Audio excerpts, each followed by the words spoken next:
I'm going to be presenting the anime perspective. Hi, my name is Victoria Cunha, and I'm going to go ahead and present Chapter 1 to you guys.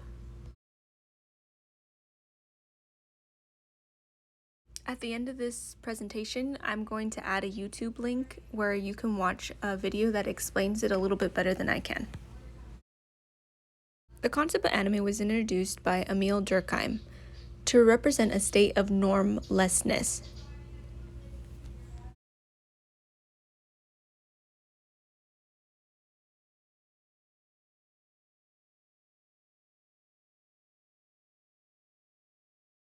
Durkheim believed that human beings were born with this thirst to have a bottomless abyss of capacity for desires and feelings. In order for people to live together in groups, society and moral authorities need to be developed to keep individuals' aspirations, passions, and desires in check. Traditional society, aka mechanical solidarity, means people live in close-knit communities.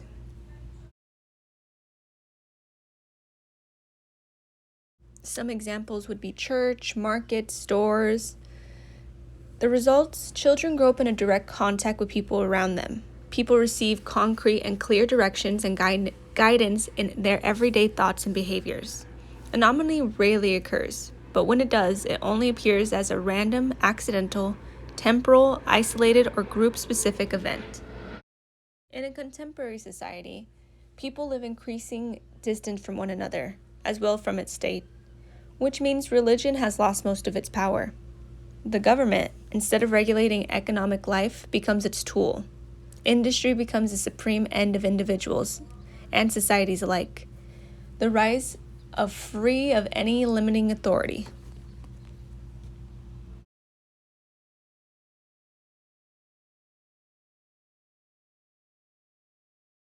Autonomy also takes place discreetly in history when society switches from mechanical to organic solidarities.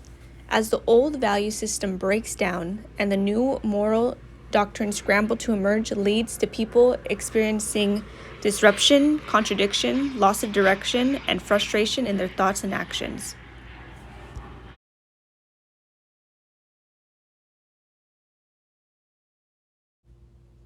During this period of transition, instinctively, based on human greed, is what is unleashed, pushing people into the pursuit of their unlimited aspirations.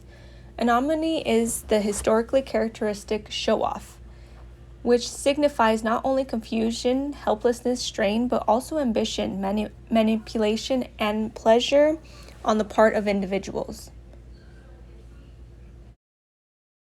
A major turning point in the development of anomaly theory appears in Robert Merton's 1938 essay, Social Structure and Anomaly.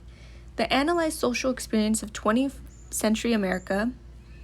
Merton redefined anomaly as the structured disparity between promises of achievable prosperity and real-life opportunities to realize those promises. The anomaly perspective focuses on the disparity between individual aspirations versus the social resources in its quest for an understanding of substance abuse and use. This is unique because individual attitudes and behaviors are examined against social structure and environmental conditions.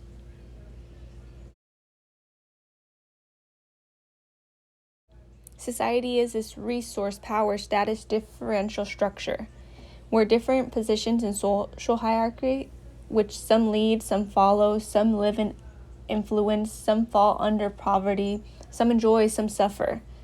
Strain, uncertainty, and confusion, like joy, sureness, and clearness, are part of life and social dynamics.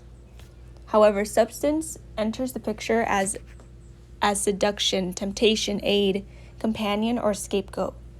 Substance usually takes place during social strain or moral decline. Substance is used as a coping mechanism, excuse, escape, defense, or a rescuer. Substance users are just consumers of substance. They are opportunists, drifters, sufferers, escapists, or double failure retreats, or the stressed, the confused, the weak-willed, or the lost. However, they are viewed negatively and they are discriminated against. even exploited, isolated, or repressed.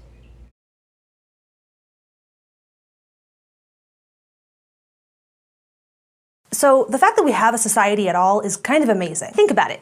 People with different interests, different amounts of money, members of different subcultures, races, and sexual orientations somehow all manage to hold together in this thing we call society. A thing that at least kind of works. But it doesn't just hold together. Society has to somehow endure periods of intense change without falling apart. Political change, technological change, population growth, economic crises, all these things can be massively disruptive. Sometimes we might even worry that the fabric of society won't be able to take the stress. And it's these questions of how society holds together and how to understand why it goes wrong that Emile Durkheim, one of the founders of sociology, tried to answer.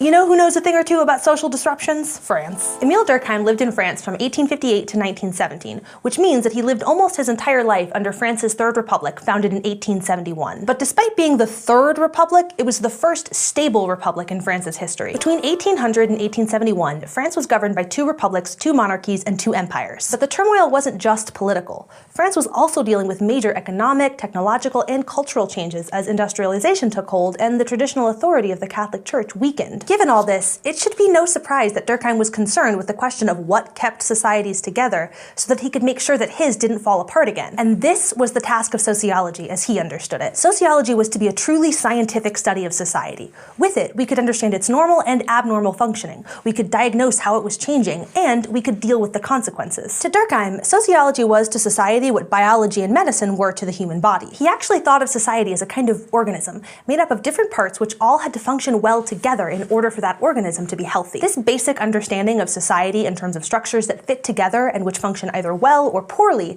makes Durkheim the founder of the structural functionalist paradigm that we discussed in episode 2. Now, if sociology was to be a true science, then it needed well-defined methods, and Durkheim focused a lot of his effort on this problem. He was committed to sociology as an empirical endeavor, and his ambitious book, called Suicide, is really the first piece of sociological work to use statistical methods as its primary mode of argument. Durkheim was also the first in the field to think in terms that we now consider standard in sociology, like thinking about the problem of operationalizing variables and puzzling over how intangible concepts like social integration or solidarity can be reflected in things that we can actually measure. And beyond this question of method lies an even bigger question.